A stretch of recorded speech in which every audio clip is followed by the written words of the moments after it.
I think you're like nodding your head, but you have no idea what I'm on about, do you? No, I do know what you're on about. I know you that. know what I'm on about. I think so. You went You think viral. so? I think you don't know at saying- all, and you're being played.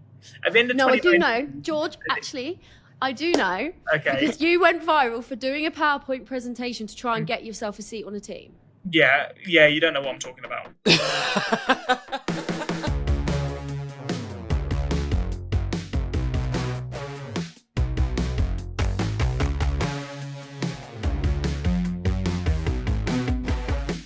Hello, welcome back to The Fast and the Curious. We always start the podcast, don't we, by saying that we debrief and preview the races.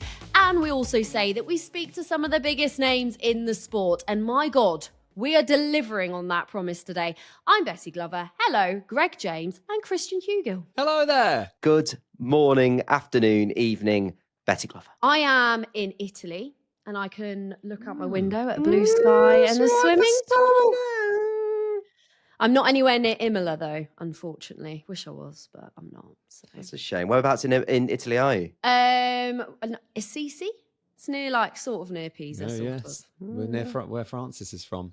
Oh, yeah. Yes. Maybe I should go and, find some fans. Francis who? Francis of Assisi. Oh. I don't want to make it at school. Olden days. Off of the The olden old days. history, Christian. Was he a 1950s F1 driver, was he, Francis of Assisi? Yeah, he was the first Italian winner at Imola. Famously. Yeah, he raced alongside Fangio. Yeah, lovely. Yeah. So we've got two big guests. Very excited about our big guests today. Very big guests. To go on a preview episode, I'd say bringing not just Alex Albon, but also George Russell is sort of showing off. Isn't it? Yeah, I think this is a big old driver drop-in. We've got two of them. It's ridiculous. We've delivered everything. So we've got Alex Albon, who's obviously helped Williams have their best start to a season since 2016. Love that for him. And also George Russell, who has been on 4 podiums this year. That's not bad. As many as 4. As many as 4. Just a little under the radar, George Russell, isn't it? Just a little under the radar. Yeah, we'll talk about this in a bit, but he's been really impressive this season. I think a lot of people thought, he's going to have such a tough job against Kimi Antonelli, the wonder kid. He's leading the team. How's he going to cope? Will Mercedes look to move him on if they were to bring in Max Verstappen? And actually, he's made that decision so difficult if they did want to do that, because George looks like, I've said this before on the podcast this year, if Mercedes had a car that could compete for the title, George is driving well enough to do it. George is really showing, give me the car, I could be in a title battle this season. So it'd be nice to catch up with George. And Alex Albon's obviously just one of our absolute favourites. I think I should just be clear on everything with you guys and with the listeners. We've only got Alex for 10 minutes because they are literally on the ground in Imola. It's a media day Thursday. They've not got long. One answer from Alex Albon can go on for 10 minutes quite comfortably. We might not have a conversation. Might not be a conversation. Just be, hi, Alex, and off he goes. About something that we've not even asked him about. The roundabout system in Milton Keynes, animals, his breakfast. And that's why we love him. He's brilliantly random. Well, okay, look, this is a good opportunity then. What's our one question? Because it might be one question with Alex Albon. Let's brainstorm it now. What's the one thing we want to know? Live on air production meeting. I enjoy this. Yeah. Is your cat still alive? Because he told us it was hanging on. I don't think we should. That's not one. That's not the no. First. Maybe that's the second fair. question if we get time. That sounded like it was going to be quite a sad situation, and that might bring the mood down. The cat's chances didn't seem strong because we spoke to Alex at Silverstone with Carlos at the start of the season. He's not been on since then. I mean, he's driving extremely well. Again, far be it for me to bring it back to Formula One, but he's had amazing start to the season. He's been dragging the Williams into the points, stacked up really well against Carlos. So it's all going well. He should be in a good mood. Do we talk about Carlos then? Do we talk about his friendship with Carlos? Do we do that? Do we know enough about that? But nice to ask how they're getting on. Yeah, dig into that a little bit. How you getting on, how you getting on, man? How's it going? How you getting on? You know, everything going all right? Is he coming around yours for Christmas? Okay, so we'll plan definitely one question, but we'll have a few in backup, and the cat can be if we've got a bit of time at the end. If we've got time at the end, it is something that I have been thinking about. No, I've been thinking about it too. Because for those who didn't see this, Alex has been on the podcast since we started, like back in the first season. We all love animals. His mum has got a big animal farm and we've always spoken about the Albon Pets, and the Albon Pets Instagram account is huge. And then in Silverstone in February, Alex turned around and said, we said, Alex, give us some good news, to which he genuinely turned around and went, well, I'll do the bad news first. One of the cats has got cancer. I was like, right, great. Cheers, Alex. We start the season. We'll keep the mood up. But then his good news was only one of the cats has got cancer. It's like, Alex, that's not good news. We need... Oh, Alex Albon's in the lobby. Okay, right. Oh, he's coming. Right, Betty, don't panic and ask about cats first. Okay, right. I'll let him in. Actually, you know what, Betty? I think you should just Shall I ask just him. do it? Do it. Yeah, Just do it. I'll Go do for it. it. Yeah. Go. Alex, hey! Hey! Alex Hey. Albon! Alex, how's the Alex cat? Albon. Quality doesn't look that good. Sorry, what are we saying? What do we How's the say? cat? Alex, I'm going to clean. is your cat still Cats, alive? The cat- one that was ill? No, gone. Oh, God, no. Worst case scenario. Okay. It went like a week ago. Oh, Listen, okay, bail out. This was what we didn't. This is exactly what we didn't want to happen. Said we shouldn't have started with the cat. I said this. I brought my mum here to make her feel better, so she's come to Imola. It gets worse. Oh God. Just to not make it too awkward. Why we do, Alex? Just before you came on, we just had an on-air production meeting saying we've not got long with Alex. What are we going to start with? I said the cat would be sad. Don't start with the cat. The first thing we ask about is the cat, and the cat's died. I couldn't There you help go. it, Alex. There you go. Alex, it's all I've There been you go. thinking about since February. I know. Thought, is Alex Albon? Her name was Lucky, but she wasn't so lucky. So there we go. No. So I'm genuinely sorry. That's really heartbreaking. No, So- that's fine. But honestly, on my side, obviously, I don't spend as much time at home as everyone else. So, Well, yeah, I guess happens. okay, Don't worry. look, let's roll with this. But however, on the plus side, things are going well at Williams. There we go. That's a Yeah? nice turnaround. It was. It's been going very well. We've started off out the blocks pretty strong. I would say the car's feeling obviously very good, and we're rolling with it for now. I don't think it's going to last, Oh, why? but we are. Oh no! Great.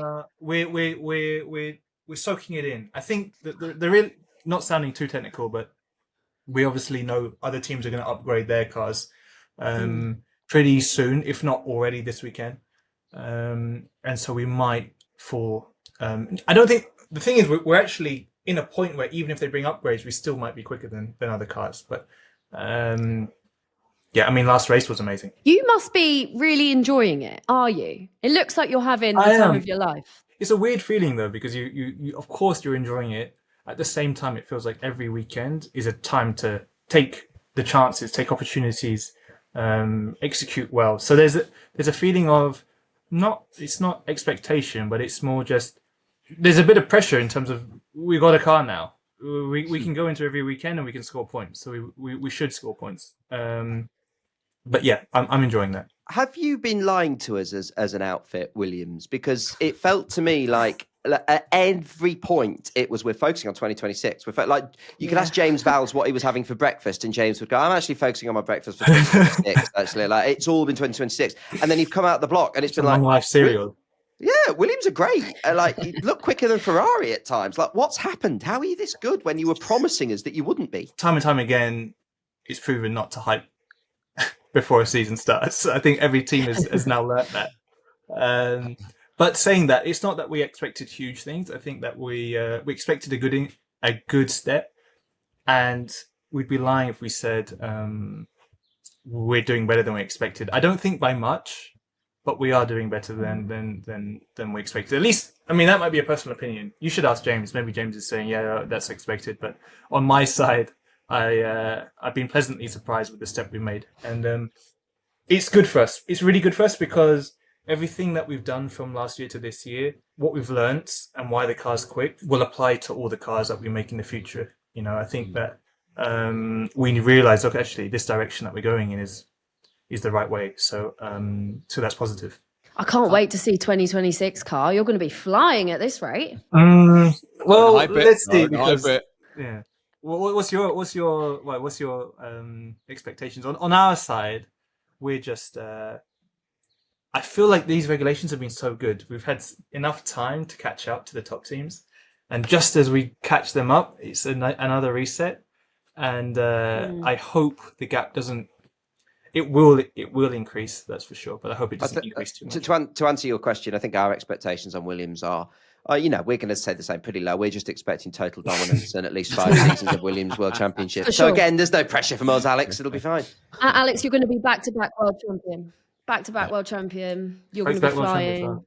Yeah. It's good. I'm I need to interested. check what my bonus is on my championship win.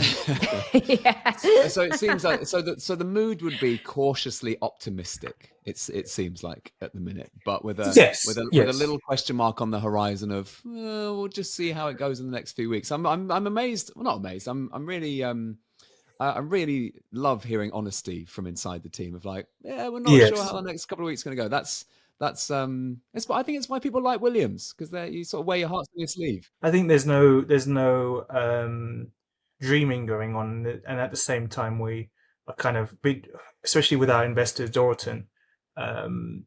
They're really patient and see the journey that we're on, and so I don't think we have to hide. I think other manufacturers maybe need to always hype and sell, where we can stay in our little routine, our journey, and everyone believes it. So the energy within the team is great. I love it. I think that it's clear now.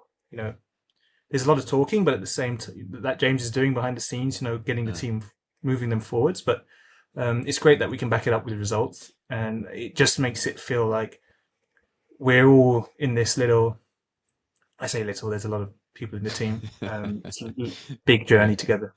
It's really lovely, actually. It feels like James has, this is top down. This whole attitude and this whole sort of, I guess just the way you go about your business, it comes from him, and that's a very James Vowles way to live, very pragmatic, isn't it? Just to go, we've done really well, we want to keep going, but life throws you curveballs, and we just don't know. But we're just going to keep doing our thing. I think that's a really it's a really lovely and interesting and unique way, actually, as you were alluding to, of leading a Formula One team. That's not the Williams way. Is unique, I think. Sounds very Forrest Gump. Life is like a box of chocolates. Upgrades are like a box of chocolates. You never know what's going to happen. James Vowles always seems like he's so measured with everything he says, and he's like, just you see those videos he delivers. He's so calm, cool, and collected. Is he ever like wild? Have you ever seen him? I would love to see him wild. I have not seen him wild, unfortunately. Maybe we need to kind of spike his drink or something. I don't know how. Yeah, you do that. You do that, Alex. I don't. Sure. The problem with James is very often we have to speak after him whenever we do speeches towards the factory at Grove, or if it's to the race team here, or if it's to partners. It's obvious that James should lead the conversation. He starts the conversation, and then he'll kind of always pin it towards us, and he'll always say, "Okay, drive it, Alex. What would you have to say?" And I'm just like, "I like cheese. You've said it all. I like cheese. I'm like, I don't know. I can't follow that up. What do you want from me? Yeah, exactly. I like whatever James said. Thanks. Okay, so what you're going to do? You're basically going to. You should make him some special brownies and say, "I bake these for you," and see what happens. See what happens.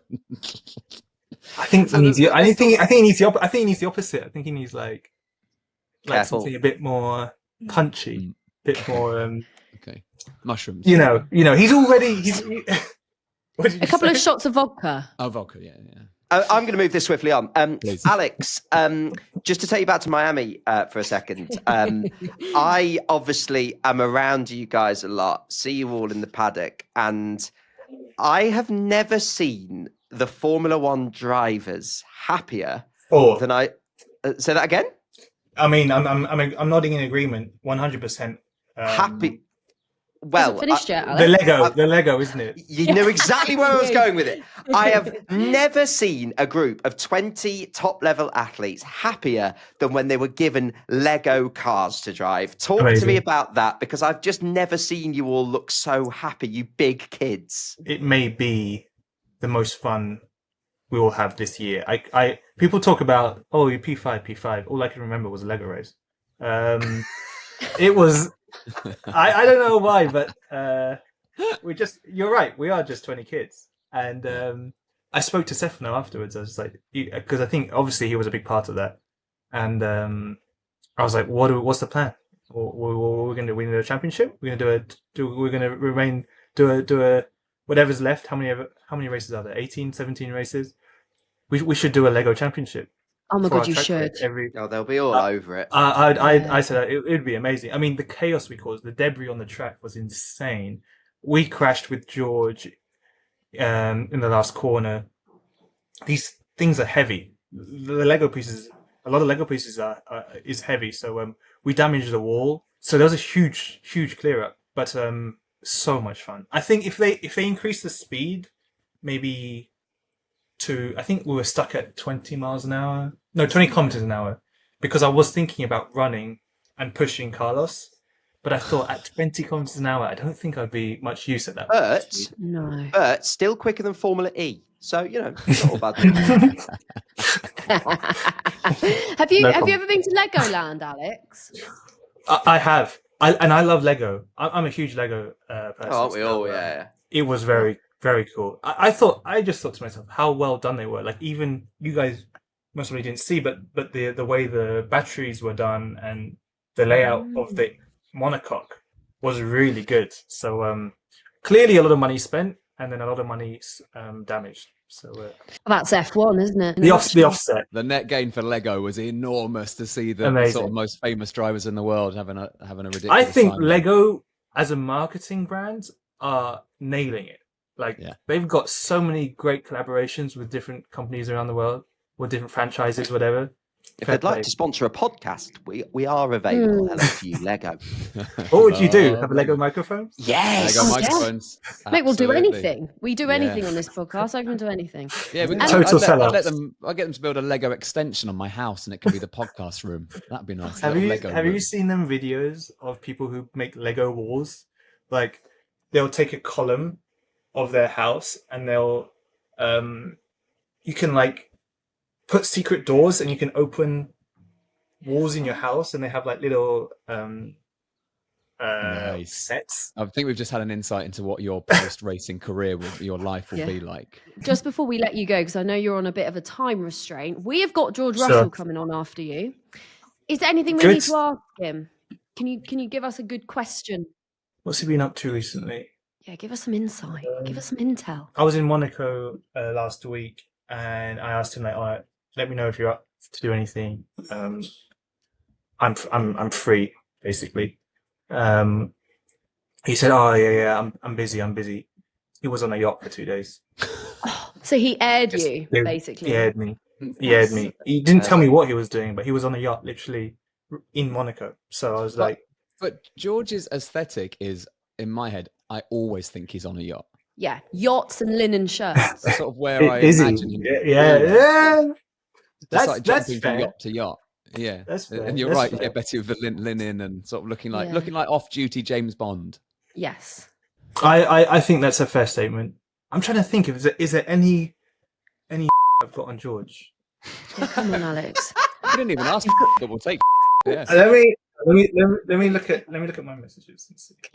You know this is the place to air it of anywhere that you do interviews. It's good. Absolutely. Is George the driver you message the most? Yes, for sure. F1 driver, yes. He's got more dirt on me than I have on him. Oh, well, we'll ask him. We gave you a chance to shoot first, but he get first shot. While you're on your phone, can I be cheeky and ask what's the last message you sent to Carlos? And how's your friendship going? How you getting on? We're getting on well. I think the media like to juice it up a bit, but we're great. I don't want to juice it up. I'm just genuinely interested. We were met up to play golf the other day, so the last messages were around that. Carlos is definitely better, but the day we played, I played just as good, if not arguably better. So yeah. Oh my God, the media are going to juice this up. Yeah. God, I'm better at golf than signs, screams Albon in podcast rant. Basically, yeah. Great. Right, I've been given the hurry up. So yeah. Alex, this has been lovely. Go well in Imola, and we're going to catch up with you very soon. So we'll see you in a few weeks' time. And Alex, enjoy Imola. I hope it goes well. Next time, just start off with Princess George. Just say that. Just Princess call him George. Okay. Right, we can do that. Just say, does it? Just ask him. Like, does anyone call you Princess George? Okay. Okay. All right. See you later. Will do. Bye bye. Is that Sorry what about his the girlfriend Alex. called him? you. Bye, Thank you. Alex. Bye. Thank you. Bye. Oh God, we shouldn't have mentioned the cat. No, Yeah. we should have. It went down well. Alex also, I don't know if you two spotted, but when he said that the cat had sadly died, Alex literally went, that, which I thought was an unnecessary addition. Yeah. I just wonder, just at this point, we just have a sort of, I wouldn't say a minute because people turn up, but just a little silence for the cat, do you think? Yeah. Okay, just. And also, me and Greg are wearing black, so we preempted this. You Yeah, are sure. being disrespectful in your Sorry. Okay. blue jacket. Let's just 3, 2, 1.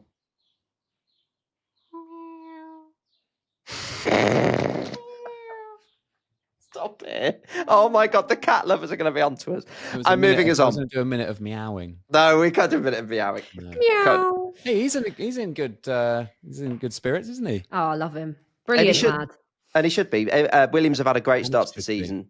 And there's they are doing brilliantly. They are showing people that they are capable of doing what James has always said he wants to do from the minute he's turned up at the team, drive them forward. No reason they can't be fighting for podiums within the next year, 2 years. No reason whatsoever. They're doing a brilliant job. And Carlos is settling in well. Those two do get on. Alex is right. The media will love to throw things around about the rivalry, but they get on. I've missed this. Well, What are the media saying? There's not loads to miss. It's just the What's the media story? like to hype up the rivalry between Alex and Carlos, with Carlos being a race winner, the sort of pressure on, how is Alex going to stack up against Carlos? In reality, they both get along really well. They're both doing a good job, and all fine. is well. Yeah. And they're playing golf together, so they're clearly all right. So, whilst we wait for George Russell, do you reckon that we should talk about the Imola Grand Prix a little bit? I think we should. Christian, what can we expect from Imola? Imola is a old school racing circuit, so it's quite tight. Now, overtaking isn't impossible, but it is hard. So don't expect a race with the most overtaking all season, but I won't be sometimes tuning in them. No, you should still tune in because this is a Formula One podcast, firstly. And because sometimes, battles on tight tracks can be a lot of fun. Also, very little runoff in Imola with gravel traps, particularly the first corner.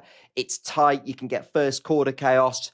Mistakes are punished, possibilities of safety cars. So let's be honest. Is there a possibility for a bit of a dull one? Yes, Imola is not a track that promises. It's not like Spa in Belgium where you're going to get a cracker. But sometimes these tight circuits, therefore, throw up unexpected classics. We have had some good races in Imola since it returned to the calendar. So, yes, expect a tight circuit. Expect strategy to be key as well. And Lewis Hamilton in a Ferrari in Italy will be a spectacle. First time that's happened. And he was better in the last Grand Prix in Miami. Greg, we spoke on the debrief about the fact that gave Ferrari problems in itself, that Lewis taking a step closer to Charles and Lewis and Charles sort of bartering with their engineers on team radio created a whole world of drama in itself, which Ferrari were quick to play down after the race. But the managing of that situation between those two drivers, I think, will remain to be interesting. And there's pressure on Ferrari in front of a home crowd. They've not had a good start to the season. At times, Williams have looked quicker than them on genuine pace. We spoke about this a lot in the debrief. Ferrari have had a bad start to the season. So, under a home crowd, they will want to show, okay, we're bringing upgrades, we're going in the right direction, because it's been Mercedes are comfortably the second quickest team behind McLaren. So, Ferrari need to close that gap. What about Kimi Antonelli as well? Because this is going to be his first home race as a Formula One driver. 18 years old, the pressure. Yeah, well, I don't think loads of pressure, because we're seeing that Miami, for me, that sprint quali pole was the first flash of how special he is. He is starting to show the flashes. He's so young. And I think anyone who expected him to come into Formula One and immediately win races, even you look back to Max Verstappen's first season, he is this generational talent. And Max, we all know that. But his first seasons in the Red Bull B team, it was sort of very similar to Kimi. Overall, very solid, with real raw flashes of, oh, this kid's good. So I don't think he's under that much pressure at all. I think he will just carry on, treat it as a normal Grand Prix. And I think Kimi's doing a fantastic job. Should we do some media juicing? Go on then. Oh. Should talk about Christian Horner. Yeah, this is an Come on then. interesting one. What's all these rumours? Is he under pressure? Is he going? Could he go? There are rumours circulating in the media that he's under pressure. I haven't seen these rumours stem from anywhere truly reputable that makes me think he is in imminent danger. I'd be massively surprised if he's not asked about it at some point over the weekend. So that would be something to watch out for. I could be wrong. I doubt he's under immediate pressure. But I've said before, this is a team that have not only gone from dominating Formula One, but have gone from dominating Formula One to not being really, it sometimes looked like the second quickest car, sometimes it hasn't looked like anywhere near the second quickest car. The general feeling is that without Max they wouldn't be anywhere near fighting for wins. There's been the turmoil of the second seat and the what turned out to be wrong decision from their eyes to put Liam in it, all the stuff that happened with Yuki, and crucially the infrastructure around Christian, the amount of staff that have left, Adrian Newey being one of them. That team is so reliant on Max Verstappen. So if Max reaches a situation where he thinks, well, the reason I've stayed is because this team was built around me and they gave me a car that can win championships. If Max goes, what's left? And that's where Christian would be under pressure. So do I think it's strange that he could be under pressure? No. Do I think it's quite as immediate as he's being portrayed? No, I also don't. But it's definitely one to keep an eye on. And also, in our last episode, Christian, me and you spoke at length about the Alpine situation because it's all been a little bit wild. Has it all calmed down a little bit? No, not at all. The day after we recorded that podcast, it came out that Oliver Oakes, the former team principal, had left the team. And it does appear that it wasn't as linked to the driver swap as we perhaps thought it might be. It was reported at first in the Telegraph that Oliver Oakes' brother is having some legal complications, shall we say. That is available for you to read and catch up on elsewhere, but they are without a team principal. Flavio Briatore is taking on almost the role of team principal, but then the brilliant and friend of the podcast, Andrew Benson, reported yesterday that he is taking on the role of the team principal, despite not being actively an employee of the team. He's just an advisor. So it seems an incredibly messy situation where who is actually in control of Alpine? Well, we know it's Flavio, but he's not really in control. Regardless, Pierre Gasly, who's been solid this season and impressive this season, I would say, and Franco Colapinto are going to have to try and put the chaos behind the scenes behind them. Franco's got 5 races to prove he is the right man for that seat. There are rumours that Alpine are looking at Sergio Perez. That wouldn't surprise me. Wouldn't necessarily be a terrible idea to bring in some experience given the situation they're in. Of course he'd go there. He hasn't got a seat. He'd go anywhere. If we started a Formula One team, he'd go there. And also the money that Sergio brings with him, the financial backing. So that seat, could it go back to Doohan? Could Franco keep it to the end of the season? Could they bring in someone else? All very interesting. The drivers will have to put the chaos behind them. I hope Franco thrives. Hope he thrives. What a glorious mess. They need a team principal. Maybe that could be me. Maybe I'll go and do that. Why don't you send them your CV? I'll just send them a couple of episodes. Good at managing people. Good at making jokes. Team morale. Likes cars. Likes cars. All right. Having a nice time. We're going to talk to George Russell in just a moment. Oh, that was a good break, wasn't it? Lovely break. Ads. Oh, God, I love ads. Break. Yeah, speaking of which, before we speak to George Russell, some news from us. We are going to be announcing our plans for the British Grand Prix very, very soon.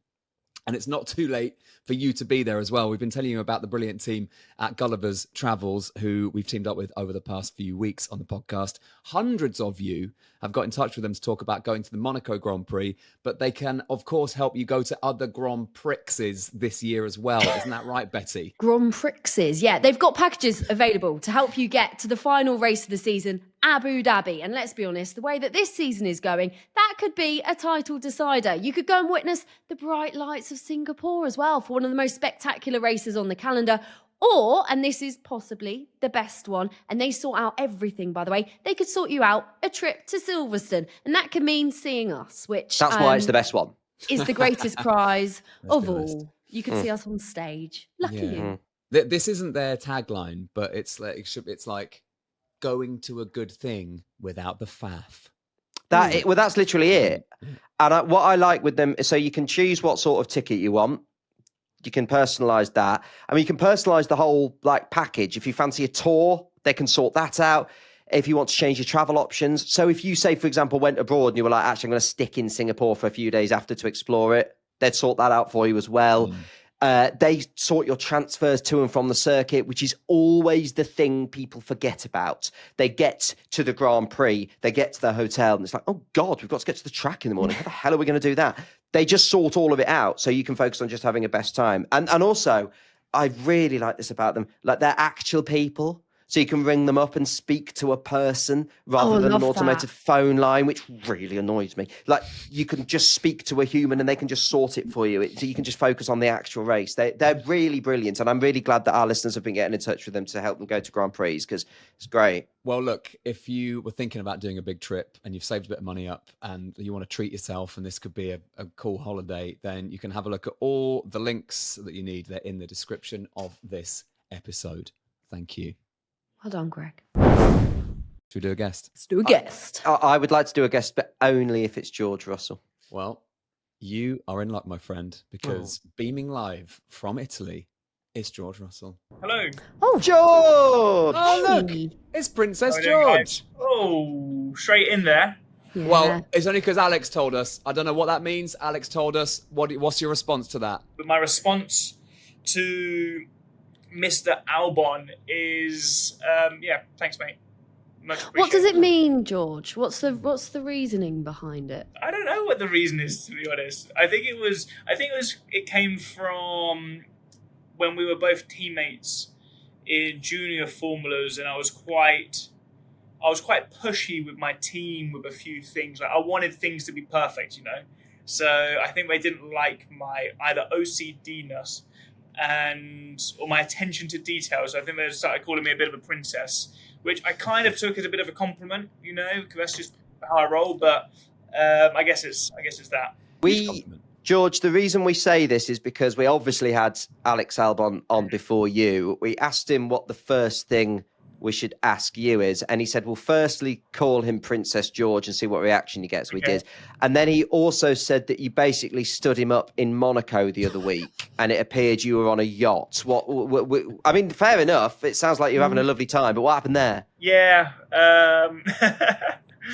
I've texted Alex on numerous occasions to make plans, and he just pies me off all the time, especially when his girlfriend Lily's around.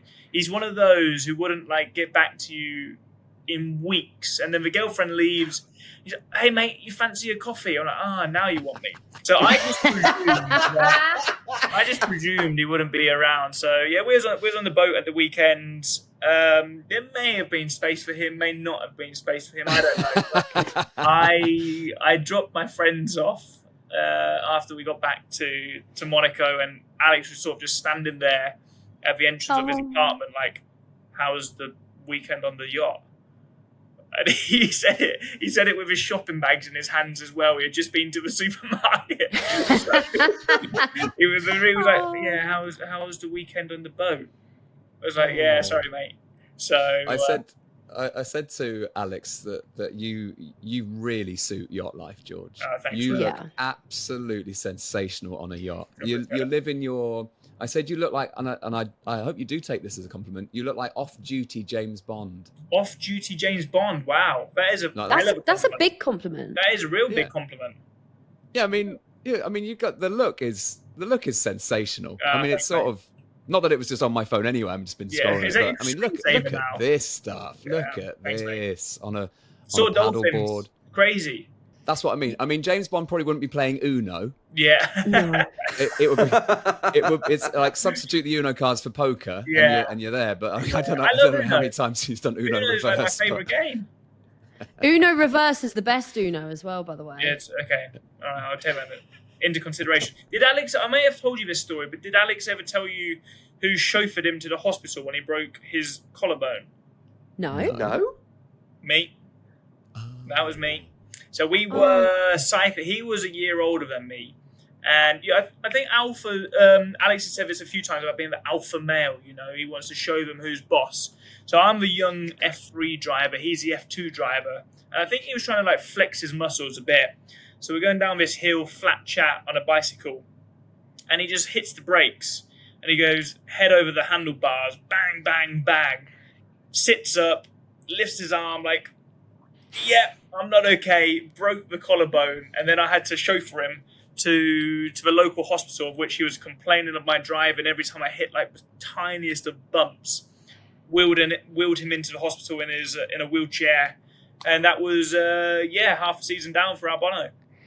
God, I feel like you're a very good friend, George. I feel like you're a top tier friend. Other than not inviting him on the yacht, I feel like you are just a good friend. Is that accurate? Well, I wasn't going to leave him there. I mean, it crossed my mind a little bit, but I wasn't just going to leave him there. But yeah, I think with most really good, solid friendships, there's an element of toxicity. There's just enough. Yeah. The better friends you are with someone, the more you take the piss out of them. So Yes. that's a nice thing, I think. No. Should we talk about your season so far, George? Congratulations. That's what you want to do. We can talk about anything. Well, we can talk about all sorts of stuff, but you must be pleased with being on the podium so many times. How are you feeling? Yeah, I don't really know how we're doing it, to be honest, because I don't think Well, we're you're very that good quick. at driving. I just want to I tell you don't that. think we're that quick at the moment. We've done the numbers, and we don't think we've ever been the second quickest team. Best case has been third quickest. Most races been fourth quickest, behind Ferrari as well, and we just keep on getting these podiums. So, I'm taking it. But, on a realistic note, I think, obviously really pleased, but I think there's only so long that our sort of competitors can keep on making these little mistakes and keep on slipping up. I can't imagine that's going to continue for 24 races in a season. And, I'm sure we're going to potentially slip up here and there, and we can't make every single decision right. But so far, it's just all been really, really going well. It feels like you are just so consistent all the time. You just you're managing to deliver and do key. what's expected. If you look at my Consistency. 2019 PowerPoint presentation, Is that what was on it? that was what was on it. Oh, I think what so. else was on it? You're What else was on with your confused face. You're confusing me now of what was on the the F rookie thing. Me, Lando, and Alex did that. Yeah. YouTube video. I think you're nodding your head, but you have no idea what I'm on about, do you? No, I do know what you're on about. You I sure know you that. know what I'm on about. I think so. You went You think viral. so? I think you for don't know at saying- all. You're being played. At the end of No, I do 2019 know, George. Actually, I do know Okay. because you went viral for doing a PowerPoint presentation to try and get yourself a seat on a team. Yeah, you don't know what I'm talking about. That's I not thought what I I'm talking did. about. That's not what I'm talking about. So at the end of What are you talking 2019, about then? at the end of 2019, we did a bit of a take video, me, Alex, and Lando with F1, and we had to sort of say why we were the best rookies of that season. It's on YouTube. Check it out. Oh, I YouTube. remember this, but no, I was with Betty. I was thinking you were thinking about the PowerPoint to join a team. No, I was with Betty on this. Yeah, No. okay, fine. But I'd forgotten about No, this. in my presentation, because I finished P19 in every single session that year because we weren't very quick at Williams, I said consistency is key. So fast forward 7 years, consistency is key. That was guys. I thought you was an F1 podcast here. This is really disappointing stuff. So sorry we haven't remembered the 7-year-old Christian, you've particular got the video. Mercedes hat there, F1 fan, and you don't know even. I know. God, check it out after. Check it out. I'd like to apologise, and I It'll all make hereby sense. resign my position on the podcast. It'll all make sense after. Sorry, guys. I thought, wrong audience for that joke. Well, it was a good joke, actually. What else? What else did you say, George? I So can't you said remember what I was consistency is key. Yeah, I What said else? consistency is key. I made fun of Lando losing loads of positions on lap 1, and I didn't because obviously there was no one behind me to lose position 2. So that was a tick for me. I said something else as well, but it's a long time ago, guys. I'm struggling to remember that now. Watch the video. Well, you seem to remember it a couple of minutes ago, and you dragged us all threw us under the bus about it. Yeah. I Thanks, think we're George. getting too much airtime now. Change the subject. Move forward. Well, do you know what? To sum up, though, we think you're doing great. Consistency is key. We love seeing you performing at that level, even though you're saying that you're not quite sure how you're doing it. But we're enjoying it nonetheless. All the same. Are you enjoying this season so far? Are you at least sort of enjoying the challenge of it? I'm happy. It's probably one of the seasons I'm enjoying the most. I think every year I'm learning to enjoy it more, and it's not that I've ever not enjoyed it. It's just I was probably too young in the past to know how to enjoy it, because it's obviously, this is my life, it's my job. I'm so competitive. Like, I want to bloody win week in, week out, and when the results don't go your way, it really affected me, and it still affects me when it doesn't go my way. But I know how to deal with it, and I know how to enjoy the good results and being on the podium. I'm recognizing we probably didn't deserve to be on there, so I'm Monday morning, I'm really pleased with the result and just sort of happy with life. So I think that's something you just sort of learn with experience. Something I learned from Fernando, to be honest. When he said in an interview that he looked back on all of his victories when he was younger and feels like he didn't enjoy the moment and didn't celebrate it. And I'm not, I'm definitely not celebrating a P3, but I'm just celebrating the fact that I don't believe we could have achieved a better result.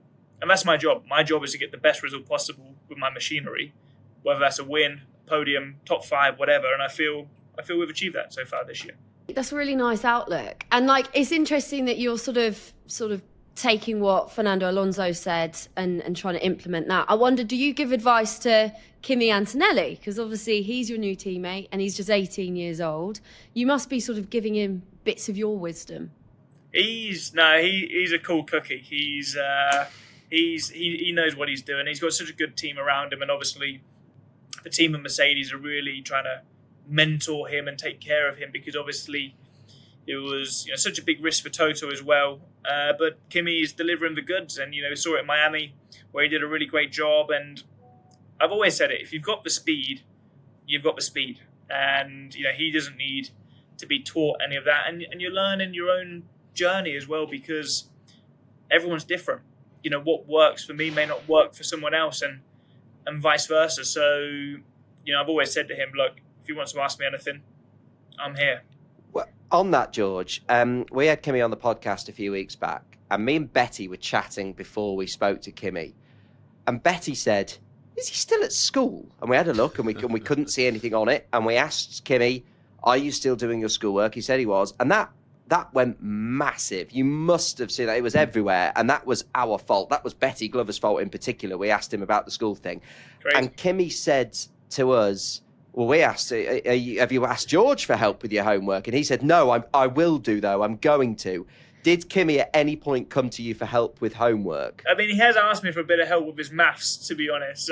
Maths was my top subject, but the rest I was pretty rubbish. But I did remind him I left school when I was 13, so I'm probably not the right person to be asking. Did you give him the right answers? Were you good? I was good with my 2 and 3 times table. 4s were a little bit challenging, and 5s, so that was an easy one. 10s, I'm pretty good with my 10 times table.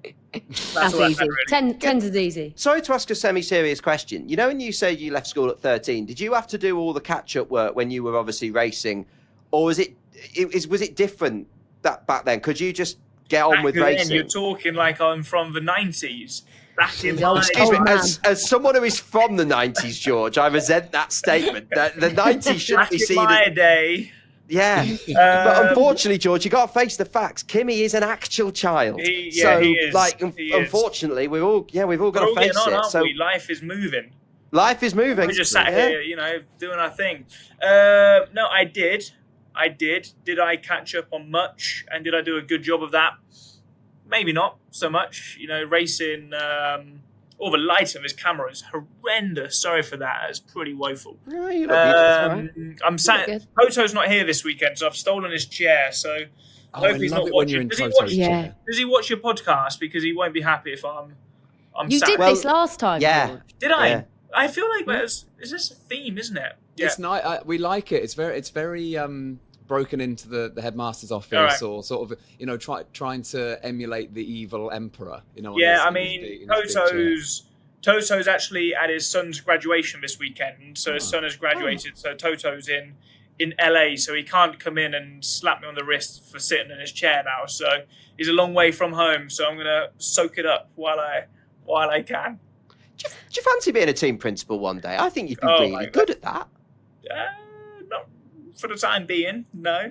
No, I know you've got some racing still to do. I'm not trying to retire you off, but I mean, when most people, unless you're Fernando Alonso, don't race into the 60s. So I was thinking, by then you might. I might be still racing into my 60s. Who knows? I think you will be. I think you will be. Yeah. You're gonna be doing it when you're 80. Yeah, I'm just gonna keep on going, keep on rolling, see what happens. George, I'm being told, by the way, I'm gonna have to get cracking because I'm a bit over time apparently. That's fine. Okay. that's fine. Can I just ask you one question quickly, George? Yes. I've seen a video of you with a football, and you tried to score a goal, and you went ridiculously wide. It was not good. What's your reaction? I mean, us Brits us English men, sometimes penalties are a bit of a challenge. So I'm a patriotic man. I did my best. I scored the follow-up. I did score the follow-up, but I don't think that made the video cut. No. So I would have clipped it there as well. Yeah, it's nice to see that they've done me dirty with the video there. They didn't put the one of me scoring in, they put the one of me missing, which is great. That is how you'll be remembered this weekend. I did used to play football when I was 7 years old. It was football and karting, and I had to choose the direction, and I was all right. I think you've made the right choice, George. I think you're in the right career. It's fine. Yeah, Kings Lynn Football Club. I could have been where I was now. Big up Kings Lynn. I've worked there before. I've reported on them. Have you? I think In that's the the FA first. That was the first bit of work experience I did at BBC Norfolk down at that ground. Was it? It's a beautiful ground. We took the is radio car here, down guys. to Kings Lynn. It's Brilliant. a great ground down there, George. It isn't is. Love Wonderful. it. I'm going to have to get going, guys. Okay. George, Bye, great to George. see you. Congratulations on a brilliant season so Thank far. you. Bye, bye, Bye-bye. bye. Good luck this Bye. weekend. We love you. Bye. George Russell there. Nice man. It was the Kings Lynn chat that killed it. It probably was. Yeah, that did kill it off, to be fair. Home also, Greg, of Martin Brundle. Yeah. So F1 Heritage Kings Lynn. Martin Brundle, OBE. Is it MBE? OBE or CBE?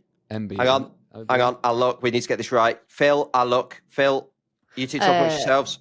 I was Greg? wondering who you were talking to. I thought you were talking to a man called Phil. I can exclusively reveal OBE. Congratulations to Martin Brundle, OBE, legend. OBE. Before we go, Greg, what are your predictions for Imola then? Do you think George could get up there again? Well, he doesn't sound confident. And neither did Alex, to be honest. They're both No. having a nice time, but it's not going to last. Okay, keep it positive, guys. Thanks for the honesty, guys. I think it will be another Oscar Piastri victory.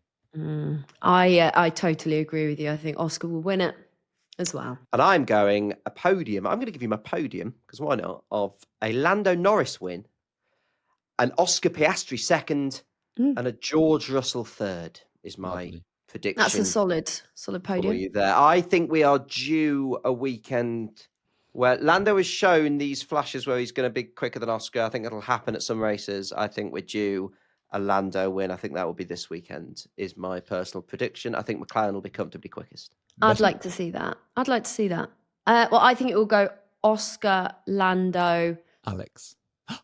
Oh, Oh. that would be fun. I would love that. Campus podcast. Yeah, this podcast is so camp, isn't it? Probably George again, to be honest. 5th podium of the season. They seem to be good. Or Max Verstappen. You know that guy, Max? Do you know of him? Quite good. I've heard of Quite him. good. Yeah, I don't know why. I'm just fancying George to pit Max to the podium, but it'd be the other one. Make sure you hit subscribe, because on the way in the world of the Fast and the Curious, we have British Grand Prix news coming. And that's not all. We've also got some other big news from the world of this podcast that you, our wonderful viewers and listeners, have wanted from us for a long time. And we are announcing that it is going to happen soon. And that is all the information I'm going to give you for now. That is what we call a tease, Greg. Thank you very much for teasing. Thank you, Betty, for being here. Thank you, Christian, for being here. Thank you, Alex Albon. Thank you to George Russell. And thank you to me. You're welcome, Greg. We'll be back for a debrief of the Imola Grand Prix on Sunday. We will see you then. Goodbye. Goodbye. Bye.